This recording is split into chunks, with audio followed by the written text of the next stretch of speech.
Hi, இப்போ பார்த்துட்ருக்கிறது இருவாச்சி மல்லிகை. இருவாச்சி மல்லிகையை பொறுத்த வரைக்கும் 3 அடுக்காக வரும்.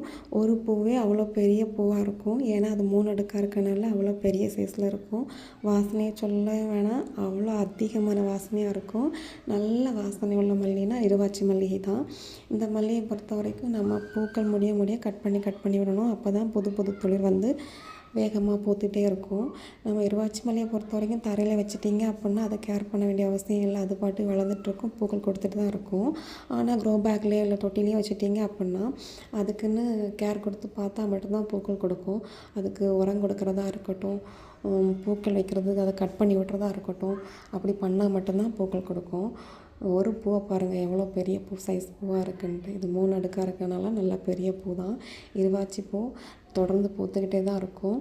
நம்ம உரங்கள் கொடுக்க அது வந்து நியூ பிரான்ச்சஸ் போட்டு கிளைகள் வந்துக்கிட்டே இருக்கும். இருவாச்சி மல்லி எல்லாருனாலையும் வளர்த்த முடியும். நிறைய பூக்கள் வரும். அதுக்கப்புறம் கொஞ்சம் பூ இருந்தாலும் கட்டி வச்சுட்டா தலை நிறைஞ்ச மாதிரி இருக்கும். ஏன்னா அது அவ்வளோ அடுக்காக இருக்கனால. என்னோடய பிளான்ட் இப்போ தான் அதிகமான பூ கொடுத்துட்ருக்கு பாருங்கள். ஒரு கிளையில் எத்தனை மொட்டு வச்சுருக்குன்ட்டு. எல்லா செடி முழுக்க மொட்டு தான். எல்லா கிளைகளையும் மொட்டு வச்சுருக்கு. இப்போ தான் கட் பண்ணி விட்டதுனால இவ்வளோ பூத்துருக்கு.